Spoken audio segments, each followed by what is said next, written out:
नमस्कार। इस वीडियो में हम पॉइंट फ्लैश होने पर या पॉइंट इंडिकेशन के न मिलने पर गाड़ियों का संचालन तथा की जाने वाली कार्यवाही को विस्तार से देखेंगे। जब भी किसी स्टेशन पर ट्रेन संचालन या शंटिंग के दौरान कोई पॉइंट फ्लैश होता है या फेल हो जाता है, तब उस स्टेशन के स्टेशन मास्टर को ट्रेन का संचालन संरक्षा पूर्वक करना होता है। साथ ही डिटेंशन को भी कम करने की महत्वपूर्ण जिम्मेदारी होती है।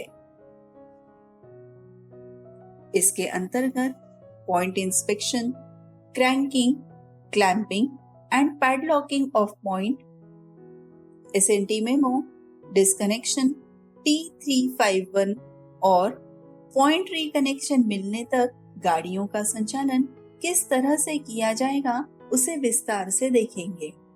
तो सबसे पहले हम पॉइंट फ्लैश होने पर स्टेशन मास्टर द्वारा की जाने वाली कार्यवाही को देखते हैं। अगर पॉइंट नॉर्मल तथा रिवर्स कंडीशन में फ्लैश हो रहा है, तब स्टेशन मास्टर उस पॉइंट को 3 से 4 बार ऑपरेट करके देखेंगे। इसके बाद भी अगर पॉइंट सेट नहीं होता है तो उस पॉइंट पर किसी तरह के ऑब्स्ट्रक्शन या डैमेज का निरीक्षण करने हेतु पॉइंट्समैन को भेजा जाएगा। पॉइंट्समैन उस पॉइंट में कोई गिट्टी, पत्थर, पानी की बोतल या कोई अन्य वस्तु आदि तो नहीं है जिसके कारण वो पॉइंट फ्लैश कर रहा है। यदि है तो उसे निकालने की कोशिश करेगा।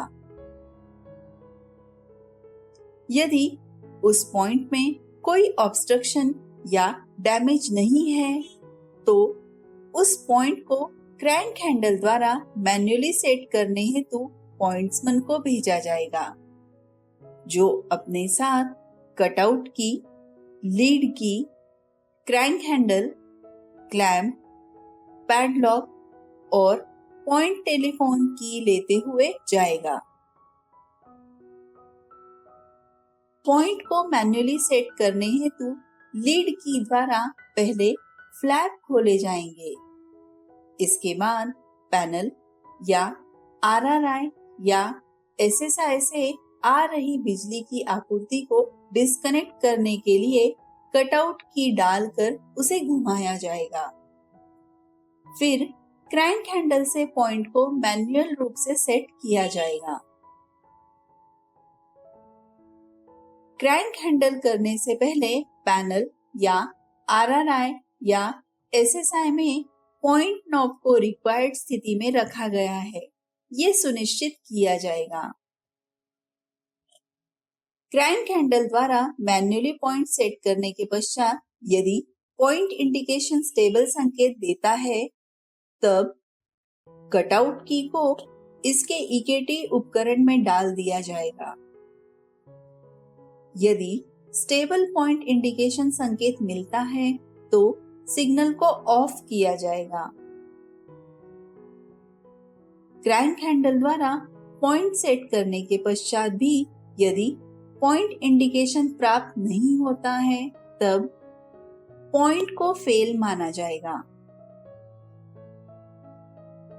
पॉइंट को क्लैंप और पैडलॉक किया जाएगा और स्टेशन मास्टर द्वारा इसे सुनिश्चित किया जाएगा। एसएनटी स्टाफ को एसएनटी फेल्यूर मेमो जारी किया जाएगा। एक बार एसएनटी स्टाफ को मेमो जारी करने के बाद पॉइंट को दोनों पोजीशन के लिए फेल माना जाएगा। इस फेल्यूर को अटेंड करने हेतु SNT staff SNT T351 disconnection memo देंगे और स्टेशन मास्टर की अनुमति लेंगे। एसएनटी स्टाफ द्वारा जब तक इस पॉइंट को ठीक नहीं किया जाता या जब तक रिकनेक्शन मेमो प्राप्त नहीं हो जाता, तब तक सभी संबंधित पॉइंट्स को सेट, क्लैंप तथा पैडलॉक करके गाड़ियां चलाई जाएंगी। यदि पॉइंट इंडिकेशन दिखाई ना दे तब स्टेशन मास्टर द्वारा की जाने वाली कार्यवाही को हम देखेंगे। यदि पैनल या आरआरआई या एसएसआई पर पॉइंट इंडिकेशन नहीं आ रहा है या ब्लैंक दिख रहा है और पॉइंट फ्लैशिंग भी नहीं है, तब स्टेशन मास्टर को उस पॉइंट से संबंधित सिग्नल बटन तथा रूट बटन को ऑपरेट करके सिग्नल आया है या नहीं ये देखना चाहिए।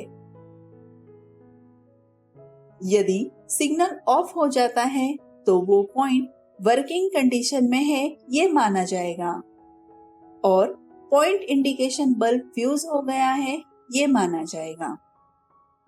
तो इस तरह से इस वीडियो में हमने फ्लैशिंग पॉइंट तथा पॉइंट इंडिकेशन के नहीं मिलने पर स्टेशन मास्टर द्वारा की जाने वाली कार्यवाही को विस्तृत देखा। धन्यवाद।